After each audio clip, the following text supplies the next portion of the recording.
Assalamualaikum warahmatullahi wabarakatuh. Perkenalkan, nama saya Muhammad Ferdi. Saya dari Universitas Islam 45 Bekasi.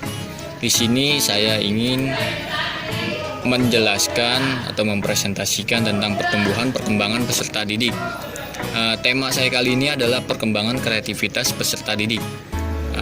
Nama saya sendiri adalah Muhammad Ferdi, NPM saya 411-821-911-001 dengan kelas paralel 1, dan dosen pengampu saya adalah Ibu Yunita Lasma Siregar, MPD.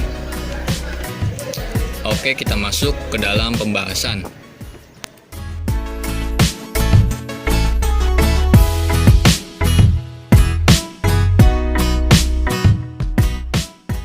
Di sini pokoknya saya membahas tentang kreativitas. Yang pertama adalah pengertian kreativitas, yang kedua adalah kriteria kreativitas, yang ketiga adalah kreativitas dan inteligensi, dan yang keempat adalah proses kreativitas, yang kelima adalah ciri-ciri orang kreativitas. Oke, baik, kita mulai dari yang pertama dahulu. Kita klik. Di sini adalah pengertian kreativitas. Di sini saya akan sedikit mencoret-coret, yaitu tentang pengertian kreativitas. Yang pertama adalah kreativitas, kemampuan untuk menciptakan sesuatu yang baru. Nah, intinya itu ini, menciptakan sesuatu yang baru. Sesuatu yang baru. Dan ide baru. Nah, kreativitas itu ini, sesuatu ide yang baru. Nah, pokoknya pengertian kreativitas itu untuk menciptakan sesuatu yang baru dengan ide yang baru yang diperoleh dengan cara menghubungkan beberapa hal yang sudah ada dan menjadikannya suatu hal yang baru. Dari sini saya akan mencontohkan, yaitu memberikan contoh. Ada 3 contoh di sini. Yang pertama adalah mengubah barang yang tidak terpakai menjadi barang yang bisa dipakai atau menjadi seni, yaitu dengan ini kaleng minuman yang diperbarui atau dijadikan seni, yaitu dengan model motor Vespa. Nah, yang kedua adalah mengubah barang alami menjadi barang yang bisa dipakai. Ya, contohnya adalah tas.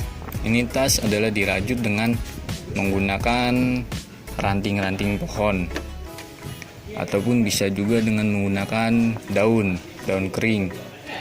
Nah, yang ketiga adalah mengubah barang rusak menjadi baru lagi atau daur ulang. Seperti ini pelek sepeda yang dimodifikasi dan diperbarui menjadi seni, yaitu untuk pajangan rumah atau untuk memperhias halaman rumah. Ya, ini cukup bagus sih. Menurut saya sih seperti itu pengertian kreativitas itu. Oke, kita balik ke menu. Terus di sini ada yang namanya kriteria. Apa sih itu kriteria? Mari kita klik.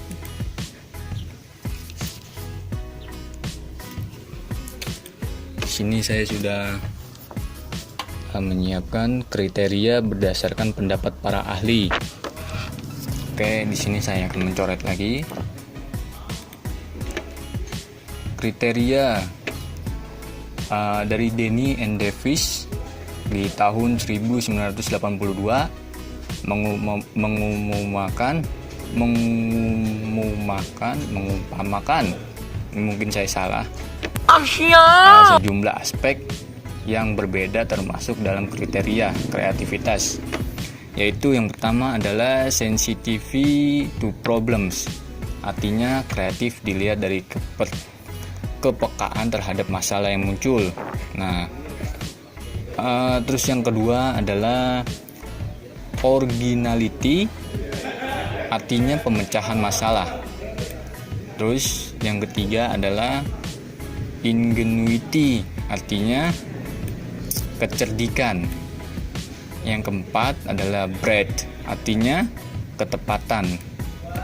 Nah, ini semua berhubungan dalam kriteria kreativitas.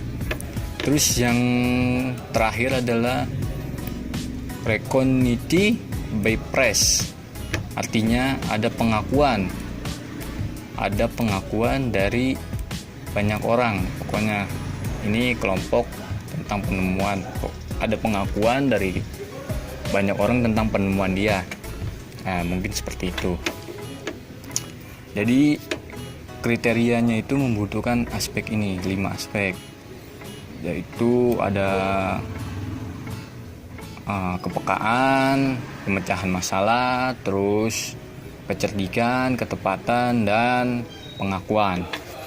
Nah, untuk bisa yang 5 ini kita perlu 4 dimensi. Nah, ini 4 dimensi. 4 dimensi ini yang ada dalam kriteria kreativitas. Yang pertama adalah dimensi proses, terus yang kedua adalah dimensi produk, terus yang ketiga adalah dimensi press. Nanti akan saya jelaskan satu persatu. Dan yang terakhir ada dimensi person. Oke, kita akan mulai di dimensi press.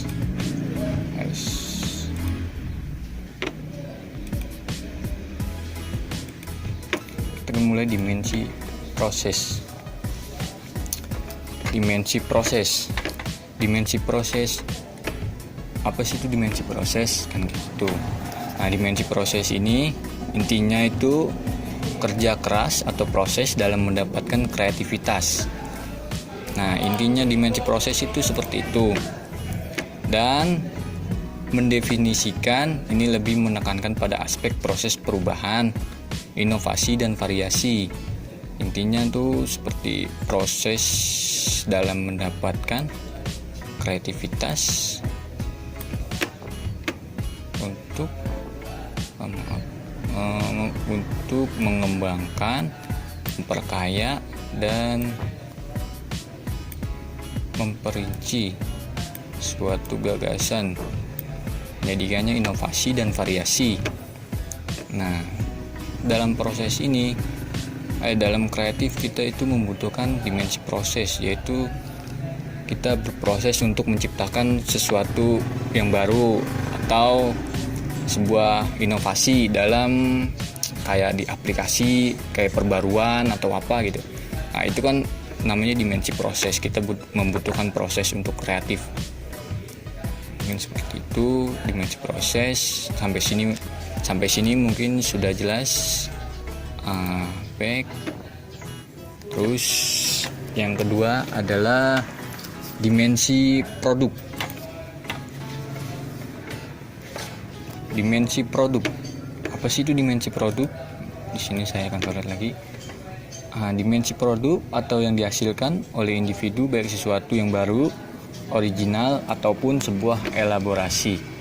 Nah, penggabungan inovasi menurut Baron pada tahun 1976, creativity is the ability to bring to something new into the existence. Artinya, kreativitas tidak hanya membuat sesuatu yang baru, tetapi mungkin saja kombinasi dari sesuatu yang sudah ada sebelumnya. Nah, yang tadi saya jelaskan, misalnya contohnya kayak pembaruan sistem atau pembaruan sosial media atau game apalah itu kan membutuhkan yang tadi namanya proses. Terus di sini adalah dimensi produknya untuk mengeluarkan sesuatunya. Di sini saya sudah berikan contoh, yaitu Facebook. Nah, Facebook contohnya dimensi produk. Itu produk atau yang dihasilkan oleh individu, sesuatu yang baru atau original. Nah, dalam Facebook ini, kalau sekarang mungkin lebih ke WA atau WhatsApp. WhatsApp itu dia mencontoh dari BBM. BBM dulu, zaman dulu mungkin ada yang pernah main BBM. Terus dari BBM ini dia mencontoh pesan.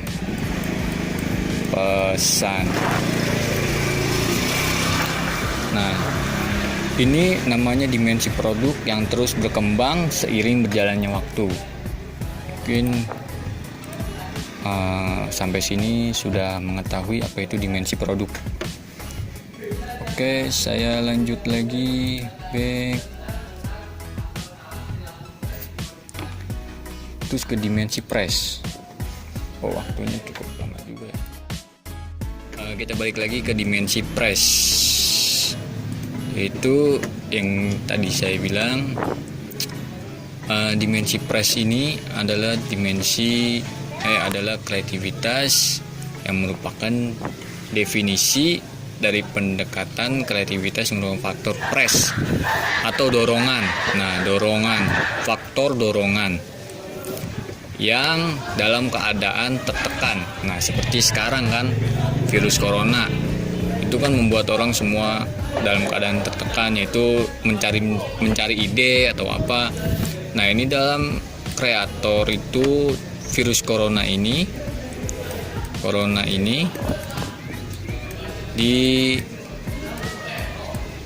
dijadikan kreativitas, yaitu bisa kreativitas yang merupakan produk, yaitu bisa face dari muka, buat muka, terus bisa juga masker, terus kayak pelindung. Itu merupakan dimensi press. Oke, itu merupakan dimensi press. Terus back.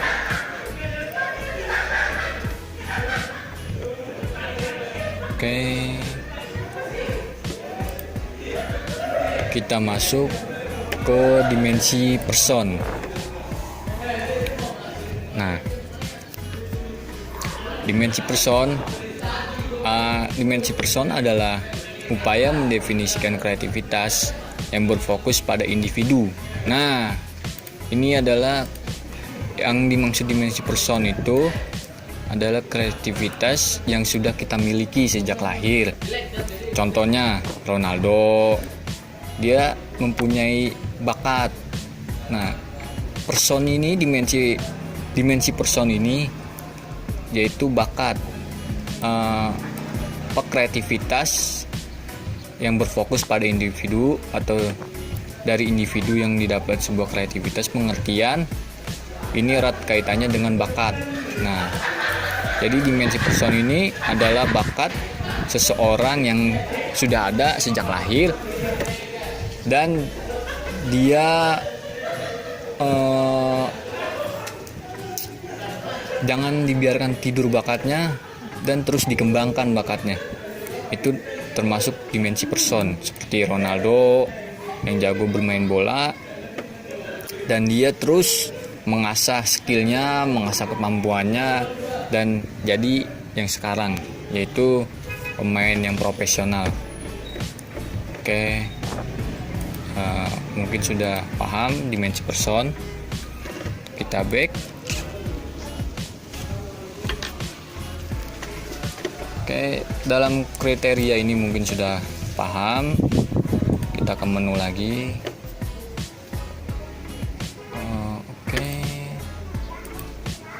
Di sini ada kreativitas dan inteligensi. Kita klik. Oke, kita tunggu.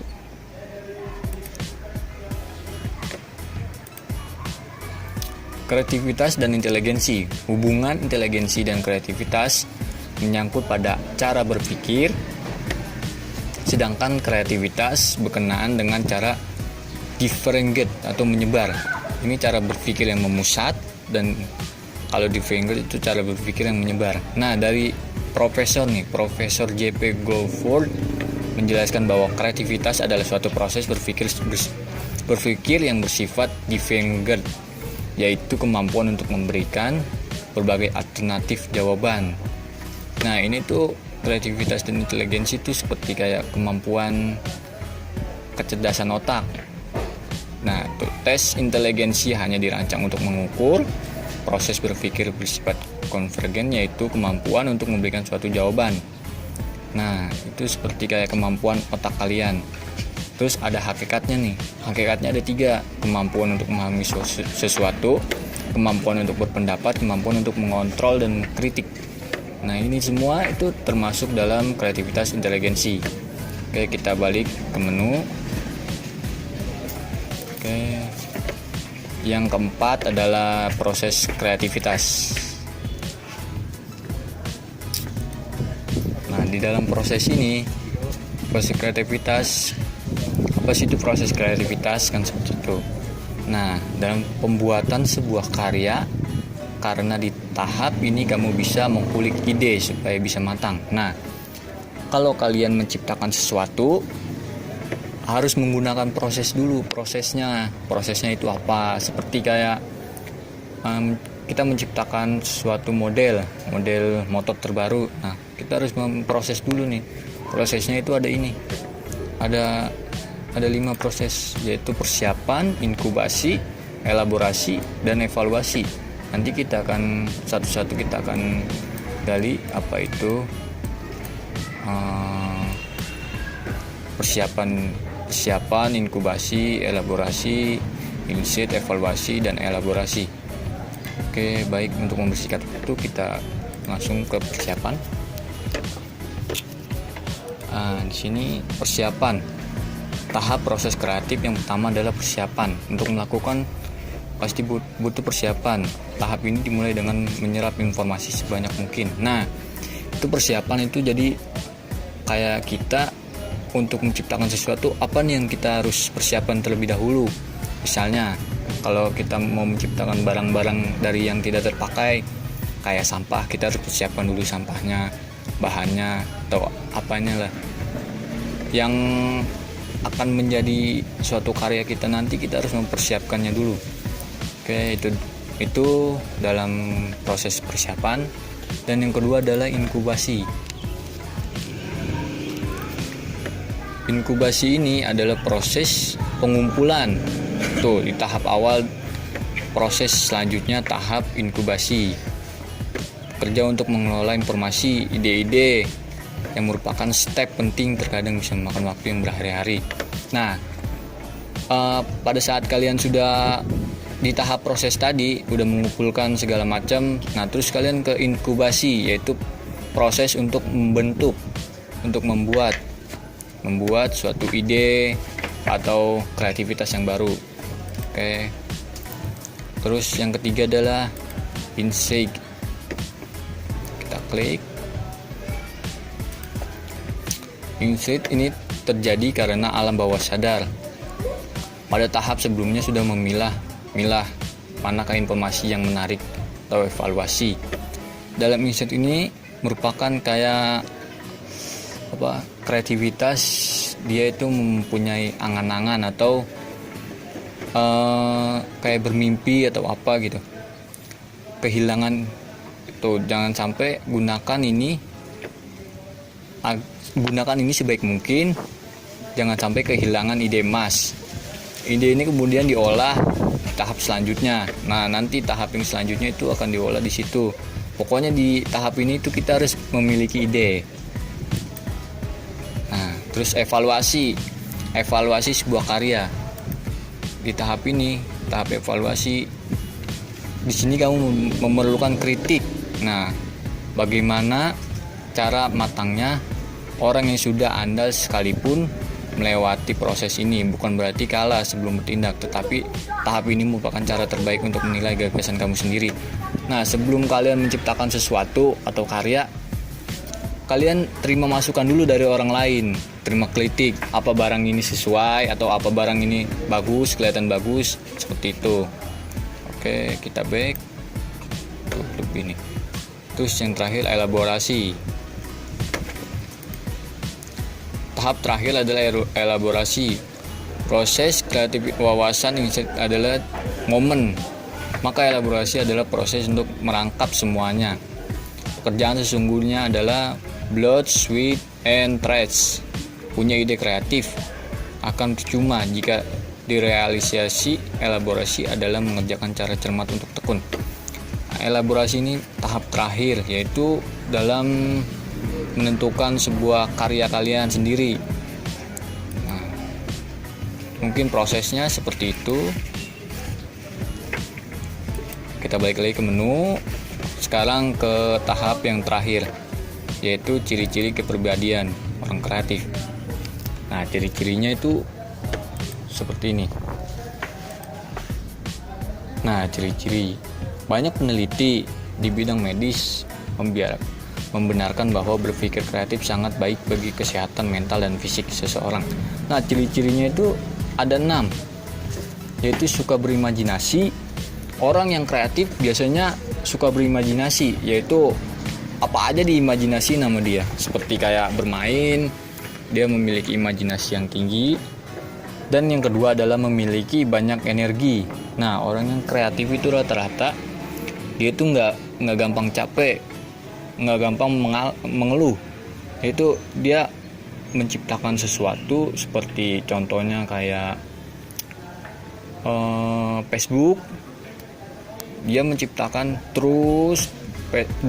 Facebook dan terus mengupdate Facebook tersebut sehingga kelihatannya lebih bagus, lebih diperbarui, dan Google juga sama. Terus yang ketiga adalah suka bermain tapi tetap disiplin. Orang yang kreatif biasanya cenderung suka bermain tapi tetap disiplin. Nah, dia suka bermain itu untuk menambah kreativitas dia dengan cara bermain. Dengan dia bermain, dia bisa berimajinasi untuk melakukan kreativitas, tapi tetap disiplin. Waktunya belajar dia belajar, atau waktunya bermain dia bermain. Terus yang keempat adalah lebih dari cerdas. Nah, ini dia, orang yang kreatif biasanya lebih dari cerdas. Kalau orang cerdas doang itu dia membaca lalu bisa menghafal, tapi kalau orang kreatif itu dia lebih dari cerdas. Yang dimaksud adalah dia bisa menciptakan sesuatu yang orang lain tidak bisa ciptakan. Itu orang cerdas, orang kreatif. Yang kelima adalah memiliki passion yang kuat tapi tetap fleksibel. Passion yang kuat, kita klik. Oke, di sini memiliki passion. Orang kreatif menciptakan pekerjaan yang dilakukan dan bersemangat untuk menyelesaikan pekerjaan dengan baik. Misalnya menulis karya, itu merupakan passion. Dia menulis karya kayak cerita atau apa, cerpen atau apa, itu menyangkut imajinasi dia.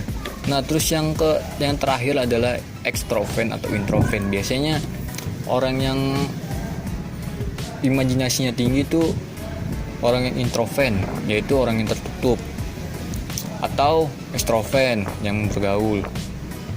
Itu tergantung dari orang tersebut. Kalau saya sih kebanyakan melihatnya itu orang yang kreatif itu rata-rata dia itu introvert, yaitu orang yang tertutup dan menyendiri, karena dia lebih sering memikirkan ide-ide atau berimajinasinya tinggi. Oke, itu ciri-cirinya. Menurut pembahasan saya kali ini sudah cukup sampai di situ saja. Kurang lebihnya mohon dimaafkan. Wabillahi taufiq wal hidayah. Wassalamualaikum warahmatullahi wabarakatuh. Mudah-mudahan bermanfaat.